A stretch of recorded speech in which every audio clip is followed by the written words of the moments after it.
Silent Hollow, a name in the dust. In the remote Appalachian town of Hollow Creek, where time seemed to move slower than the winding river that cut through it, a skeleton was found buried beneath the floorboards of an abandoned farmhouse.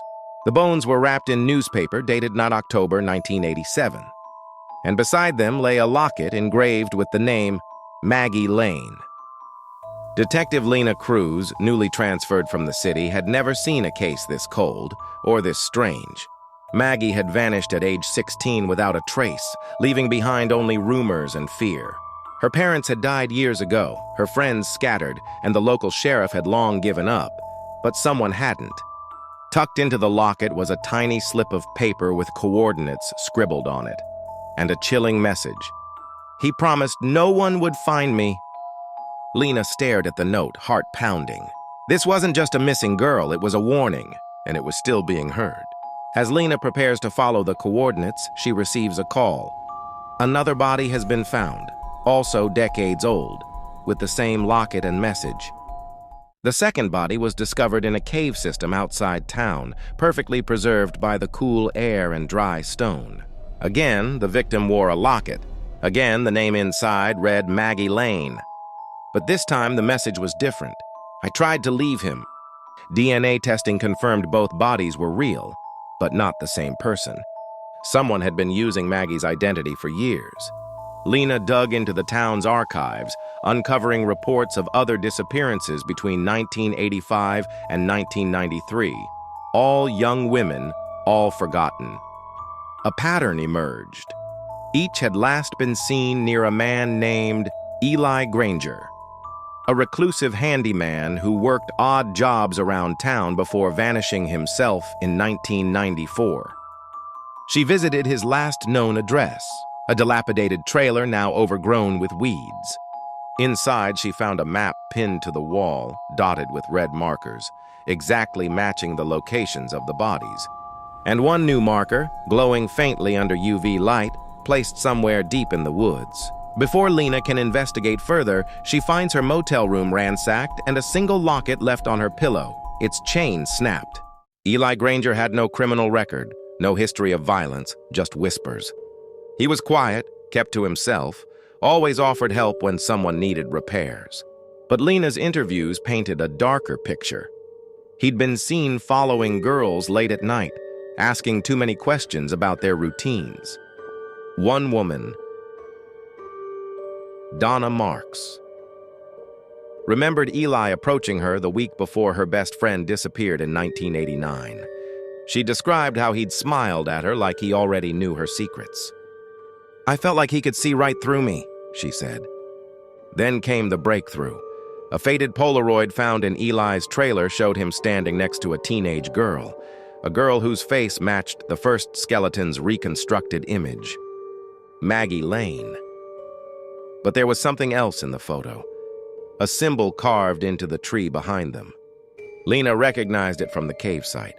Cross-referencing it with historical records, she found the symbol marked land once owned by a religious group called the Circle of Light, a cult that disbanded mysteriously in the early 90s. Lena tracks down a former member of the cult, now elderly and living off-grid. But when she arrives, the cabin is empty, except for a fresh grave out back. The grave belonged to Rebecca Lang, a woman who had testified against the cult's leader in the 1990s. She had gone into hiding after receiving threats. Lena uncovered Rebecca's final journal entry. Eli wasn't just part of the circle. He was the keeper, and he never stopped watching us. The Circle of Light had been a front for something darker, a ritualistic group obsessed with purification and rebirth. Women were chosen as vessels, tested, then either accepted or discarded.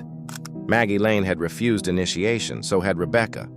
Lena tracked down the cult's original meeting place, a barn now collapsed into ruin. But beneath the rubble, she found a trap door leading to a basement filled with journals, photographs, and disturbing sketches of women bound in vines. One sketch bore a label, Maggie, the First Rebellion. As Lena bags evidence, she hears a whisper in the dark, soft, feminine, and familiar. "You shouldn't have come back." Lena froze. The voice echoed again, clearer this time. He'll know you're here. She turned on her flashlight, scanning the dusty basement. Nothing. Just shadows and silence. Back at the station, she reviewed the cult's files and found a list of members. One name stood out, Isabel Granger, Eli's younger sister. Unlike Eli, Isabel had vanished in 1992. No body ever found. Lena tracked down her school records and saw a photo, a girl with piercing eyes, the same eyes as Maggie Lane. They weren't just connected, they were the same person. Isabel had assumed Maggie's identity after disappearing, possibly to escape the cult. But why did she die twice? Forensics revealed something even more bizarre. The two skeletons had different DNA profiles, yet shared the same teeth and bone structure. A knock at Lena's door reveals a woman claiming to be Maggie Lane, alive in her 40s and saying she never ran away.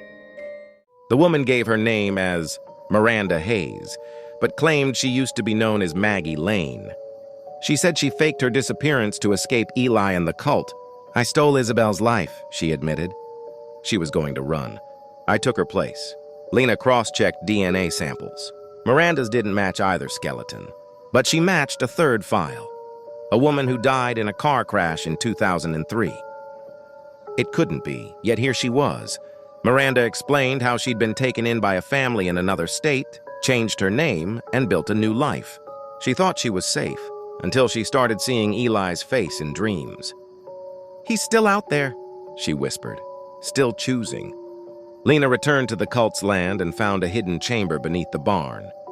Inside, dozens of small altars lined the walls, each dedicated to a woman. Some names were familiar, all had died violently. One altar bore Lena's own name, etched into a mirror with dried blood. Lena stared at the mirror, heart hammering. Her name was written in jagged script, surrounded by photos of her taken from news articles and public records. Eli had been watching her. The altar held personal items, a hairpin, a badge number, even a torn page from her notebook. She backed away slowly, realizing this wasn't just a shrine, it was a plan. Back at the station, Lena found her inbox flooded with anonymous tips, all pointing to a location in the mountains, Black Hollow Ridge. There, hikers had reported strange lights and chanting at night. Locals called it cursed land. Lena assembled a team and headed out. At the ridge, they found a clearing filled with symbols carved into trees, and at its center, a circle of stones. Inside the ring, a fresh grave. Empty, waiting. As Lena examines the grave, her phone buzzes, a text from an unknown number. Welcome home, detective. The message chilled Lena to the core. She traced the number, unregistered. Then came another. You're closer than any of them. The team searched the ridge and found a hidden tunnel beneath the stones. Inside, they discovered a chamber filled with mirrors, each reflecting a different angle of the forest. In the center stood a chair, surrounded by candles and a single locket. Not Maggie's, hers. Lena touched the mirror and saw movement. A figure stepped into view behind her. Eli Granger, alive. He looked older, gaunt, but unmistakable. His eyes gleamed with recognition. You followed the path well, he said softly. Before Lena could react, the ground shook, and the tunnel began to collapse. As dust fills the chamber, Lena sees Eli vanish into the darkness, and the mirror shatter, revealing a hidden door behind it. The door led to a narrow passage, damp and cold. Lena followed it alone, radio dead, flashlight flickering. The walls were covered in writing, names, dates, rituals. At the end, she entered a large cavern lit by lanterns. In the center sat a woman, blindfolded, hands bound. Maggie Lane. No, older. Different. Isabel Granger. Lena freed her, and Isabel stared at her with haunted eyes. He told me you'd come, she whispered. That you were the last. Isabel explained. She had been kept alive for decades, moved between locations, forced to participate in rituals meant to extend Eli's life. Every death fed his obsession. Every soul made him stronger. He believes he can live forever, she said. Lena's phone buzzed again. You've passed the test. Now will you join us? Suddenly the entrance exploded inward. Agents poured in, guns raised. But Eli was gone. Again. As Isabel is rushed to safety, Lena finds a final message carved into the wall. You carry her now. Lena stared at the words, pulse racing. She didn't understand, until Isabel handed her a locket. Inside were 2 photos, one of Maggie. One of her, Lena realized the truth. Eli had chosen her as the next vessel. He believed she carried the spirit of the first rebellion, that she was meant to continue the cycle. Isabel warned her, "If you stay, he'll find you. If you go, he'll chase you." Lena returned to the station, determined to close the case, but Eli remained elusive. Months passed. Then came a letter, postmarked from nowhere. "Thank you for finishing what she started." Attached was a lock of hair. Lena burned the letter, but that night in her mirror she saw movement. Her reflection smiled, not hers. "Welcome home." And in the corner of the glass, Eli's face, smiling back.